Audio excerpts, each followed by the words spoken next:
Hello, hi! Aujourd'hui, petite vidéo sur les pneus de bâcheur. Et oui, encore une fois sur les pneus, mais aujourd'hui sur le perçage de vos pneus. Tout dépendant des modèles, comme ici, j'ai le modèle Traxxas. J'ai plusieurs autres modèles à vous montrer, mais concentrons-nous pour l'instant sur le pneu Traxxas en général. Pour éviter que l'eau s'accumule, le sable à l'intérieur du pneu, ce qui va faire débalancer notre pneu. À haute vitesse, quand on parle de 3S, 4S, 6S, le pneu peut avoir des résidus à l'intérieur de l'eau, du sable, de la neige et va faire débalancer le pneu ou même éclater le pneu, ce qui arrive souvent lorsque le pneu est plein. Alors, on va regarder ce qu'on peut faire ensemble. Moi, ma petite technique qui n'est pas secrète du tout. Euh, les pneus Traxxas viennent avec des trous à l'intérieur de la jante ici pour laisser circuler l'air, surtout pour les chocs et surtout pour faire circuler l'air parce que si on atterrit et que le pneu est complètement scellé, ça va éclater à quelque part, c'est pas mal sûr.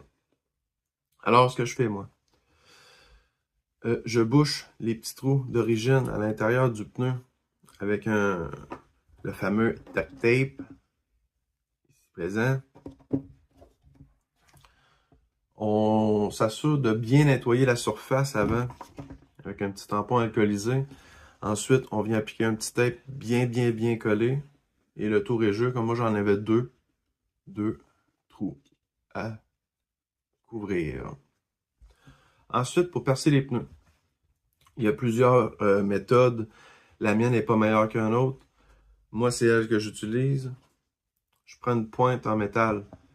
Vous voyez, là, c'est à peu près, bon, je vous dirais, d'un 16, un 32, un 32 phares. Mais je prendrais une petite pointe en métal et je viens la chauffer. La chauffer à blanc. Ensuite, je viens percer le pneu. Je vais vous trouver un petit trou, là. Attendez. Ah, bon. Je viens percer le milieu du pneu. Ensuite, je le perce. Je le chauffe, je le perce pour être sûr de bien cautériser, pour pas faire de fente. Et ensuite, qui se déchire par le trou qu'on vient de faire. Alors, comment tout faire? Tout dépendant. Si vous avez deux trous, commencez par deux. Si vous avez deux trous dans les jantes, commencez par un trou exactement où ils sont placés. Ensuite, regardez au départ la résistance quand vous appuyez dessus. Ok, bon, je vois que il y a trop de résistance encore. C'est pas comme à l'origine. Alors, on en perce un troisième. Il n'y a pas de problème. Comme cela, j'ai deux trous, mais j'ai dû en percer quatre. J'ai été symétrique, là. Un là, un là, un là, un là. Pourquoi dans le milieu du flanc? Dans le milieu de la bande de roulement? Je le perce dans le milieu parce que en tournant, la roue va faire un cône qui va laisser par la force centrifuge sortir l'eau, expulser même l'eau. Alors, on va être sûr que l'eau, le sable, rien va rester à l'intérieur, va être complètement expulsé du pneu tout en s'amusant. Plusieurs modèles, comme ici, j'ai un modèle déjà pour mon groom qui d'origine est déjà percé dans le pneu et non dans la jante. Vous voyez, tout dépendait des fabricants.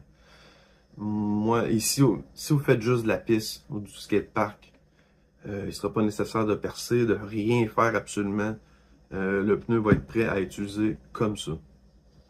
Par contre, si vous faites un peu de sentier, si vous aimez ça aller dans les grandes flaques d'eau, même avec des tailleurs palettes, aller carrément sur l'eau, c'est sûr que la technique de boucher les trous intérieurs et percer va être absolument nécessaire. Ici, j'ai des pneus, encore une fois, à palette, paddle. Mais ceux-ci ont une petite twist, le fun. Je sais pas si vous voyez. D'origine, il y a une petite suce dans le pneu. Une petite suce qui bloque le trou. Bon, j'ai la misère avec mon éclairage, hein. Ici, on a une suce en caoutchouc qui vient boucher le trou d'origine. Bon, c'est très bien. C'est juste que ça va avoir une résistance. Vous voyez, il n'y a rien qui sort, l'air ne sort pas. C'est sûr que là, c'est pour un groom, c'est pas pour un gros modèle pesant. Alors, je pense pas que quand on va atterrir, le pneu va fendre ou ouvrir de où ce qu'on l'a collé.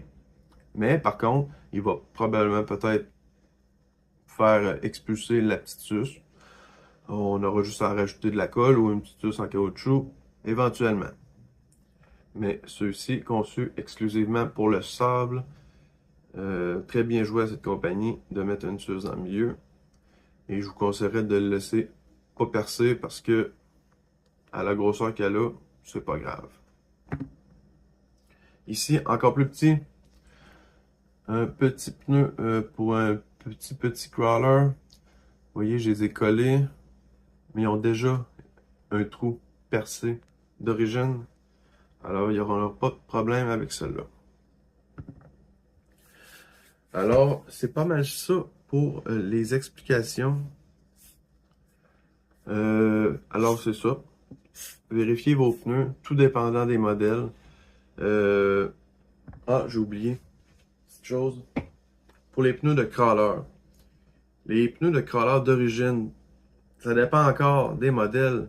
Mais moi, pour ma part, j'ai des Proline avec des bedlocks. Vous voyez, c'est pas percé d'origine. Moi, j'ai des inserts en silicone à l'intérieur. L'air circule d'une manière, l'eau va pénétrer d'une manière ou d'une autre, probablement à la longue. C'est sûr que ça serait peut-être une idée des percés, mais si vous allez souvent dans l'eau, misez sur l'étanchéité. Moi, je sais que mes bedlocks sont quasiment en nœud. Tout est bien étanche. J'aurais pas de problème à aller dans l'eau. C'est juste de garder un œil, vérifier s'il n'y a pas de l'eau juste en l'écoutant ou même peut-être en les défaisant de temps en temps.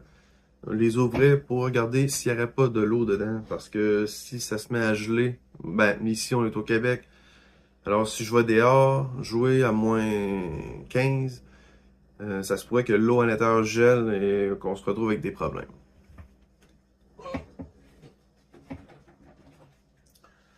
Alors sur ça, c'était ma petite vidéo chronique pour percer les tailleurs. Moi c'est ma technique, il y en a plusieurs. Peut-être des emporte-pièces, une mèche, faites attention avec une mèche pour pas venir percer la mousse, parce que la mousse va s'enrouler autour de la mèche, puis vous allez capoter. Alors je trouve que cette technique de chauffer et rentrer est pas mal la meilleure. Alors sur ça, merci, bonsoir.